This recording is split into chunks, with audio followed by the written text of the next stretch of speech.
Hey guys, it's Destiny back with another video. You're watching the Decimania channel here on YouTube. Just got done watching TNA on their TNA Plus app.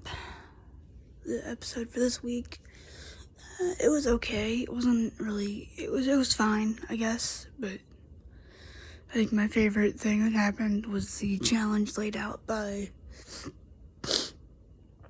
Mike Santana to Rich Swann, which we'll talk about. I want to talk about something real fast that was announced this morning that I'm very excited about. For the first time in 11 years, TNA Lockdown returns to pay-per-view on August 23rd. That's 7 days before my birthday.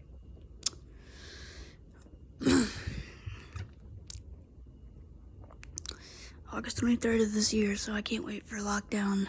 It's my favorite event of the year in TNA besides Bound for Glory. It's probably my second favorite pay-per-view is Lockdown, but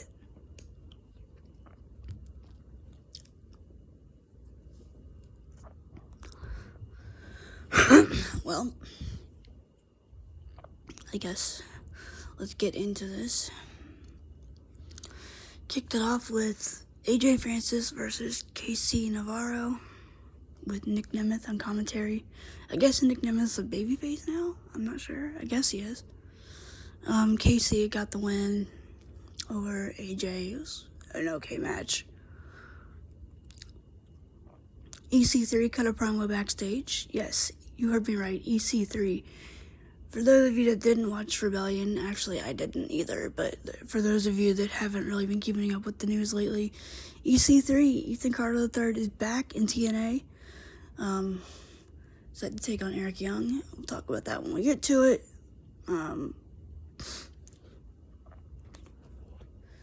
We had the system out to explain why Eddie Edwards lost the world title, and he blames Moose because he showed the footage ahead of time of Alicia Edwards trying to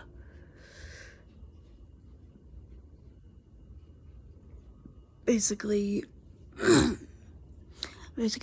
Alicia was gonna turn on Moose, and I guess Moose saw it coming, which I guess I kind of liked that. I kind of liked that she didn't just do it straight up. I kind of knew it was gonna happen, but I liked that they kind of went in that direction instead of just the predictable, oh, she turned on Moose, like, you know, during a match or something.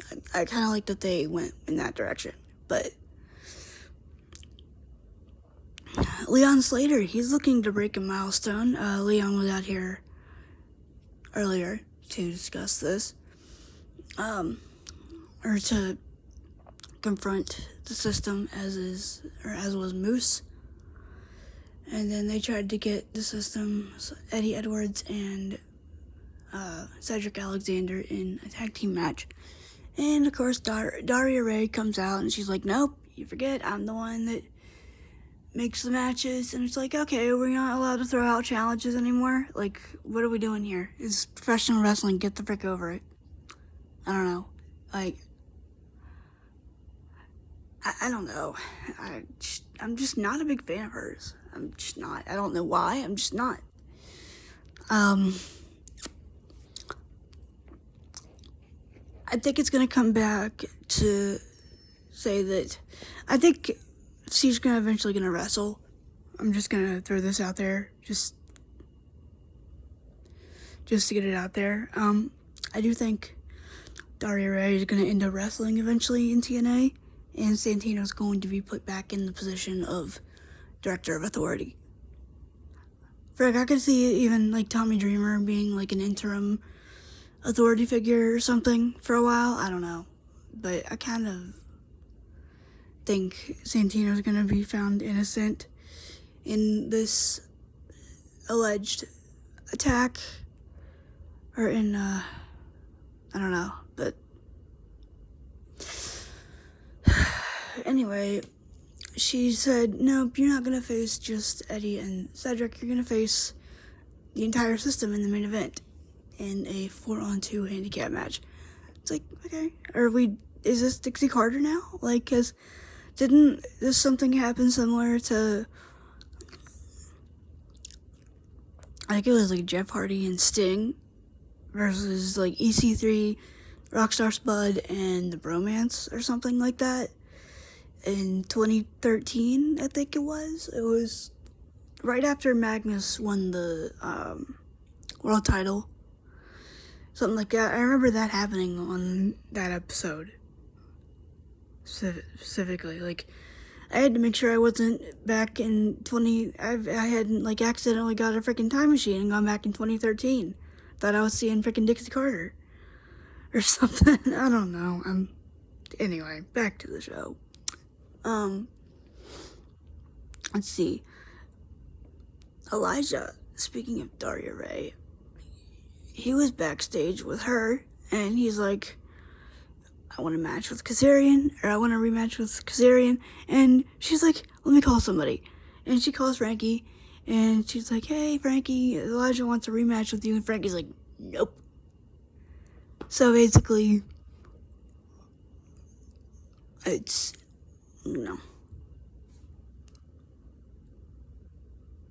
It's been a long time since we've had, like, a heel manager in TNA. I can't remember that. The last one I remember, there might have been more after I stopped watching TNA for a while, because there was a couple years there where I just didn't, simply because I was at school a lot, and I didn't know what channel it was at. It's when I was going to the West Virginia Schools for the Blind, and I couldn't exactly watch it there. I'd watch highlights on my phone, but the last one I remember was MVP.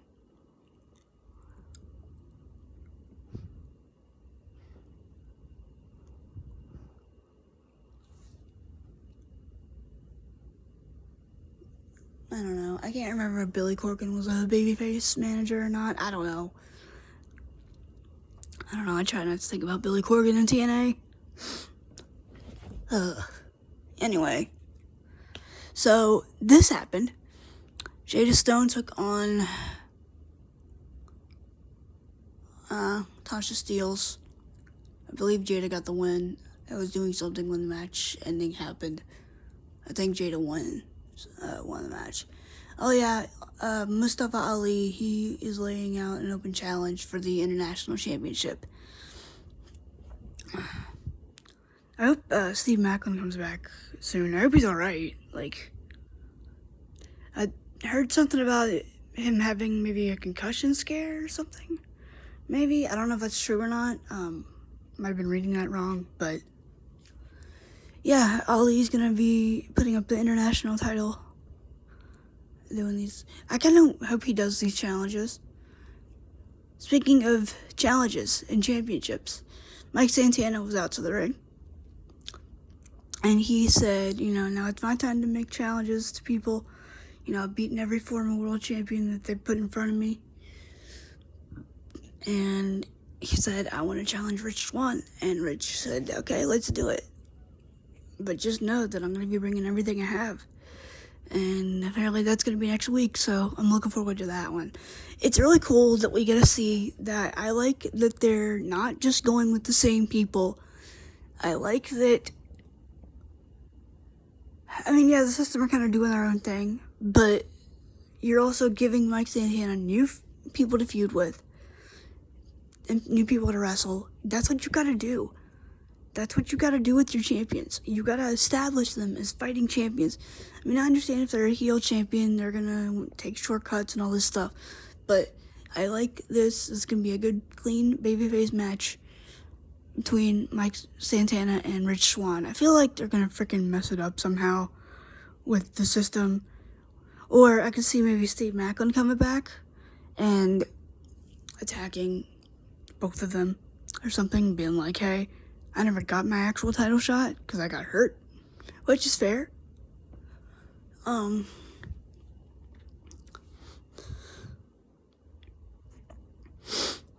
Let's see here. Eric Young versus EC3.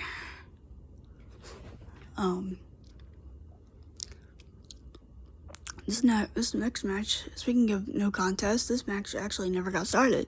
Well, it did, but then the referee got taken out. And then EC3 just starts beating the crap out of Eric Young. They throw the match out, and EC3 just beats Eric Young down with a chair, and yeah, their feud's not over. So I think EC3's back. I think he's like, I don't think this is gonna be a one-off. I think he's back. So that's kind of cool. I remember EC3 when he was there. Oh, I remember freaking hating him so much when I was watching him as a kid. Oh, wow. But yeah, he's back to feud with Eric Young. We had an appearance from Joseph Park. This was freaking weird. So this Undead Realm stuff, I really don't understand a lot of it. I kind of understood the, early, original formation of Decay, which was Crazy Steve, Abyss, and Rosemary. Now it's you got Allie, which I guess they had some kind of feud or partnership or something in 2017, 2018. I don't remember exactly the highlights of that, but apparently Abyss was on TNA last week. I don't know if it was one of the things where I just missed it. Maybe I did, but I looked at their channel the next morning, and it was like Abyss returns to the Undead Realm or something like that. I'm like, oh my gosh, Abyss was on TNA last night. I didn't even notice it. That sucks. Well, he goes back again, and he reconciled with James Mitchell at Rebellion, and then we had Joseph Park, which was kind of funny because, you wouldn't expect to see Joseph Park in this type of environment. Then again, it makes so much sense for Joseph Park because he's obviously Abyss and Joseph Park are the same person, but it's his alter ego. This is Abyss's alter ego. He supposedly had this brother named Joseph Park, and Joseph, he walks into the thing and he goes, I must have woke up here. And he's like, yeah, I'm looking for my brother, or my brother Chris, Abyss. And Rosemary's like, yes, we know Joseph. And she was asking him how I don't know, I guess she had some kind of a divorce or something. I don't know what happened exactly. But his attorney side kicked in, and he was like, yeah, I got it all taken care of. And he's like, I gotta go. And Rosemary's like, where are you going? He's like, back up north. I just thought that was funny. I don't know, I think I keep going back to WWE, so we're probably not going to see Abyss on television again anytime soon. But and then they did the revealing of Allie, who is now, I guess, been resurrected. I don't understand the storyline. Tessa Blanchard was in both of these segments also, and they brawled with Rosemary. I guess Rosemary and them were supposed to be the faces in this. I don't know. I imagine, because I can't see Tessa Blanchard turning face right now. And they were feuding with, I guess Mara Sade is part of this thing now too, so it's really confusing but also kind of intriguing at the same time. Honestly, I don't know. It's kind of growing on me a little bit. I don't know. Wow. Let's see. Oh, this was freaking weird. So, Nick Nemeth's backstage, and he's talking to Casey Navarro, and he's like, I owe you one. And Ryan Nemeth comes up, and he's like, what are you doing? Why are you talking to him? And Nick's like, I'm trying to help him. He did a favor for me. And then Ryan's like, I'm gonna call our mom. And it's like, okay, good luck with that, I guess. I hope they're I kind of want to see Ryan versus Nick at some point. I kind of think that would be kind of fun, because we haven't really seen them go against each other, and it would be kind of cool to see Nick take on, the annoying little brother that never amounted to anything, something like that. I don't know. I like Nick Nemeth as a heel, but I kind of think he does better as a face, honestly, in my opinion. But I'm surprised we didn't see Ricky Sosa on the show tonight, which, I guess you can't get everybody on there in 1 week, which is fine. At least TNA is not doing what AEW and WWE seem to be doing, where they're setting people on the bench. Like, maybe, yeah, they're out for a couple weeks, but then they come back, but it's for, like, storyline purposes or something like that, which I'm glad TNA doesn't do this. They really haven't been known. Yeah, they've done other stuff that is not good, but this is not one of them.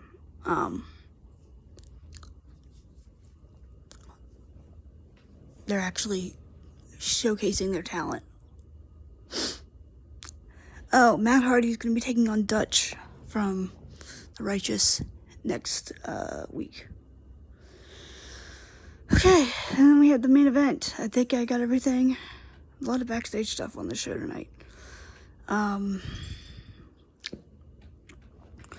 System versus Moose and Leon Slater.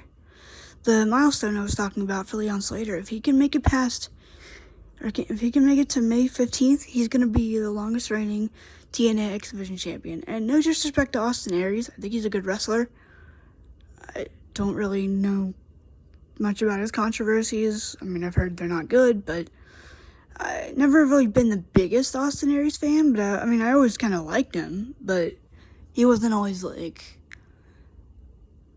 one of my main favorites. I liked him when he beat Bobby Roode for the belt in 2012, but then again, I kind of wish they would have just kept it on Roode and had Storm or Jeff Hardy beat him, because James Storm deserved that title shot too. But the System got the win over Moose and Slater. Cedric pinned him. I think, I feel like Cedric's gonna beat him before May 15th. Daggone it. But that's your TNA Impact episode review for April 16th, 2026. Hope you guys enjoyed this. I apologize for not putting my Lockdown pay-per-view review up this past Tuesday. It was just really hot, and I watched it late, and the baby was kind of a handful that day, which, no biggie, not her fault. It's part of being a mom. But, I will get that out for you either tomorrow, or I'll just do it next Tuesday. I don't know, maybe I'll give you guys 2 next week. Maybe maybe one on Wednesday, maybe one on Tuesday or something. I don't know. We'll see. Maybe I'll just upload that tomorrow. I don't know. But please subscribe if you haven't already. Hit the notification bell so you won't miss any new content. Like and subscribe. Comment down below. Share the video. All that fun stuff. And I'll see you guys later. Peace. Thank you for watching, and God bless you.